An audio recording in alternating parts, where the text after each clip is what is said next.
The finest malt whisky is aged for 12 years.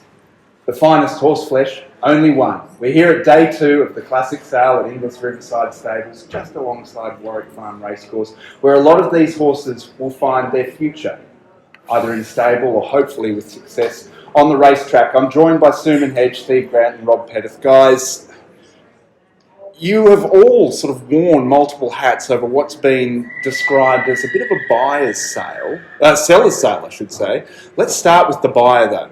Suman, these two guys are wearing slightly bigger grins than you. They've been having a pretty good time of it, but you still managed to get away with quite a few yearlings over the first 2 days of the Classic. Yeah, Gus, we're really pleased in the end.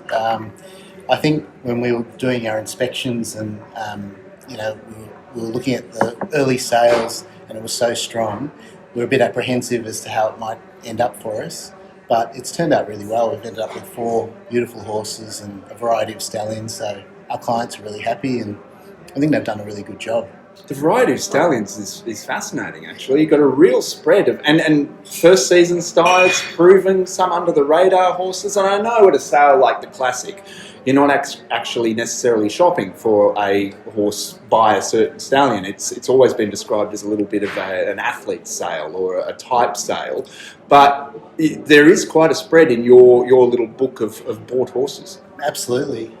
We've got So You Thinks and trapeze artists, exospheres, extravagant. So it is a really wide variety of stallions. And if you'd said to me at the start of the week, would that be what we'd end up with, I probably would have laughed at you.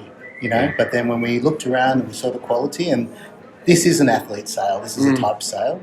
All the buyers here come with that mentality, and you've got to have that mentality. That's where the good horses out of the sale are coming.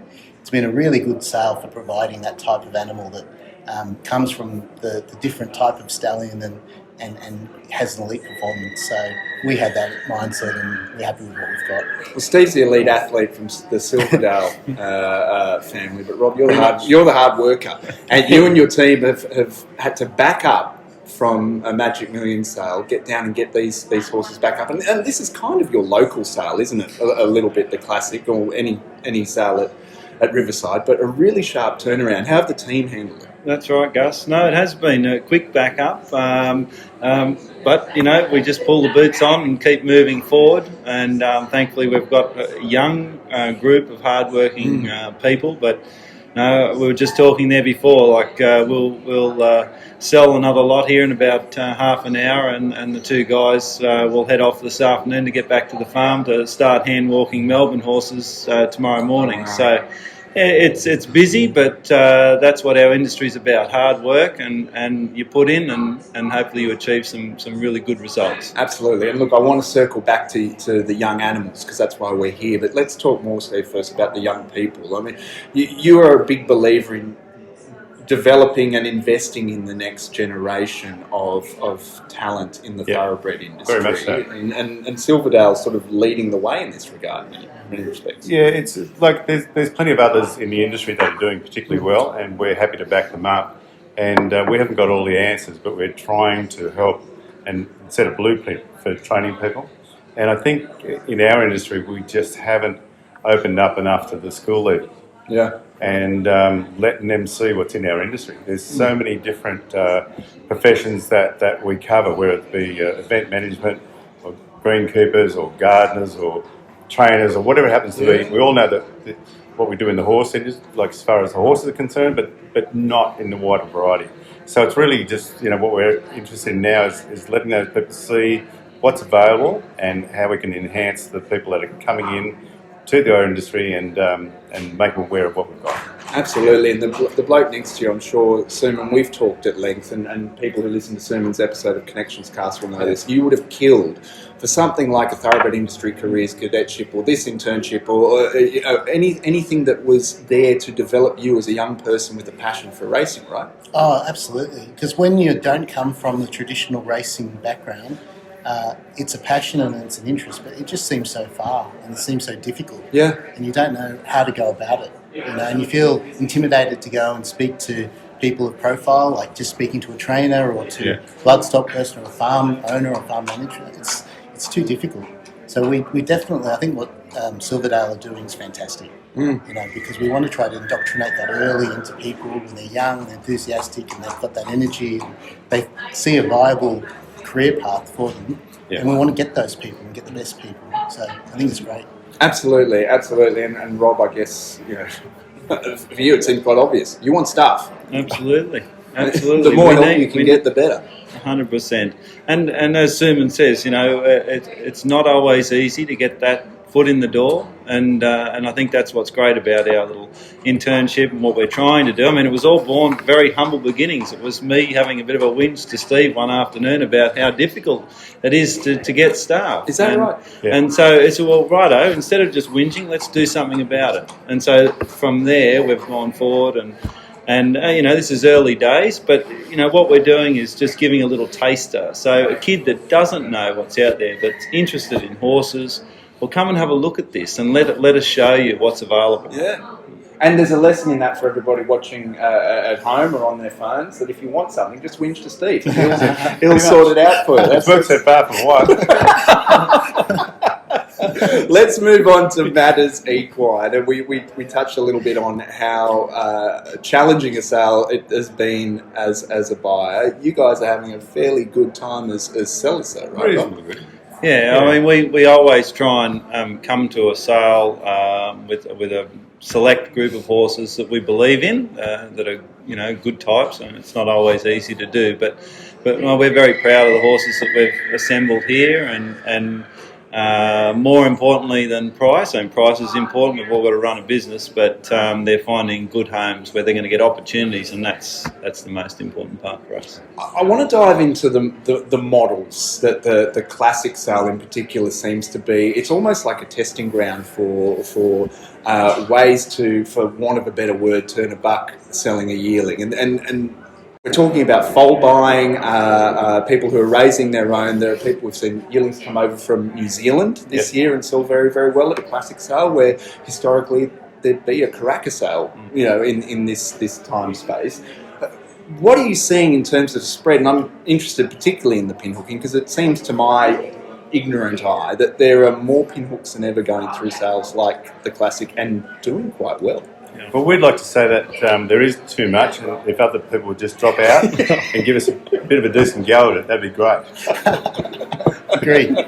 Can you organise that? Yeah, I can't. I don't have that kind of power. I don't have that kind of power. They're just copying it. It shows you're onto a good thing, right? Yeah, pretty much. Look, I think it's, again, systemic of the fact that it's a type-based sale. Yes. When we're buying our pinhooks, our winglings, we're buying physically mature, athletic individuals that are commercial, and we're aiming to come to sales like this, you know, where people appreciate that. And yeah, you can see in the results that there's been some amazing results. Evan's result with the extreme, and Andy, what they've done there, it's incredible. But across the board, there's been some really favourable results, and it's definitely an aspirational sale for a pinhooker to come to this type of sale. How much harder does it become every time? Do you become a victim of your own success over time? Are weanlings are they harder to get for a price that you can find a margin on? Is that why you're looking more at foal? You know, are we going to have to be buying? I think you've got to be innovative. You've got to really move and stay ahead of the market, and you've got to do those things where you look ahead and see how we can enhance other people's journey. So if they've got a margin to make as well, how can we sort of both do well out of that? So that's the thing that we're looking at now, and really trying to examine how to change up things. You know, we do adapt well to change, and that's what we're looking to do for other people as well. Yeah, I think just to go on from Steve, it's like it's one thing to identify those athletes, and I think we've got a pretty good system to do that. But then you've got to have the systems in place, and for us, that's what's our one wood. You know, having Rob and having Silverdale and Willis, Milburn as well, having the calibre of those people, managing your horses and getting every ounce out of them, that's what's worked so well for us. Do you feel a little bit of pressure? You know, when one that these guys believe in really comes through the door? Is it? No, just hard work and keep moving forward. That's what we do. And we know we've got systems in place, and I've got beautiful facilities, and I'm confident if we find the right horse and we all agree, that with a bit of good luck we can normally get to sale. And Gus, that's what it is. Like, Rob's very much at the point with Suman, and also Scotty Holcomb does a bit of work with us to really direct us. Yep. And I think the team is great as far as selecting the individual that we can improve. And so when that turns up at home, Rob very much knows what he's getting to work with. Is there an element here of you are codifying common sense to a degree? A lot of what you were saying is very much, when you say it, it seems so obvious. I think the best inventions ever seem obvious once they're there, whether it be the wheel or whatever it is. It always seems obvious once you've got it, but getting there is the challenge. Well, what other things, Suman, are you observing about the sale in general? I mean, I think, and we talked about this on Yarns with Gus yesterday, that the classic has evolved. It is not the sale that horses couldn't get into other sales end up at anymore. It is specifically targeted. Are you noticing other trends at this sale soon? For us, one of the things as a buyer, which has been difficult to navigate, is vetting, which is always a bit of a problematic issue. Just different interpretations. Horses that some vets are having as low, and some at moderate, and some in the middle. And you almost have to go to multiple vets at times to work it out. So that's been quite challenging. But that's that's something that happens at every sale. I think it's really diverse buying bench. There's some international participation. There's really strong participation from trainers because racing's very strong. We're very lucky, like the authorities in New South Wales, Victoria, throughout Australia have done a wonderful job keeping racing going. The prize money's so good. It's a very healthy spot to be in at the moment, and we're very fortunate. So, Steve, what's next? Well, I mean, I know the premiere is next, or the next day of the Classic is next. But what's coming down the pike? What is this year's crop of foals that Rob's looking at shaping up like? Where are you making adjustments as you go? Are there learnings that you'll take from this sale or from the Magic Millions that you'll take into your process going forward? Definitely. Suman and I were just talking about it just a few minutes before we walked on, and if you can't keep learning, you're missing out. So we were talking about, really from where we are here, we see that the situation at the moment with the public is that the syndicators need a certain product, and we were just saying how do we actually adjust our barometer to meet that, and if you're not doing that, you're not sort of on the edge of creating something good. It's interesting because I've heard the term syndicator's horse used more at this sale than I think at any sale I've attended, potentially. What are you observing is a syndicator's horse? What makes a syndicator's horse? Is it a price-based thing, or is it something that is? It's a combination of things. So obviously, for saleability, I've worked in syndication, so part of it is finding the athlete, and then there's the saleability of that athlete. And there's horses that were here that were the right athlete, but they'd be difficult for syndicators to sell to their buying bench. So you have to find that blend, that mix. You can't sacrifice too much on the athletic capacity. That's important to us, but you also have to be able to on-sell. So it's finding that mix that's the key to it. So one thing we've found with our business in the past is really understanding our customer. Yeah. And sometimes when they tell you something, it's either something you don't want to hear or something you don't understand. And the more you can understand it, is the more you can adjust the situation to suit. And one of our good mates who was underbidder on one that we had recently was telling me they were sitting down with every bid, calculating his insurance and everything else to see what he had to sell it for. And that brought it home to me. And that's what we've got to understand. It is literally a dollar for dollar thing. You've got to actually buy that animal for a price that someone else can resell it for the right price. And I suppose the reverse is true, and perhaps a little bit less measurable in terms of being a vendor is, you've got to factor in Rob's exorbitant salary. Let me tell you about that.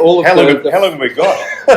all of the lead up, the preparation. When we were talking about a pinhook in particular that you have paid cash money for, that's just the beginning of the journey, right? Yeah.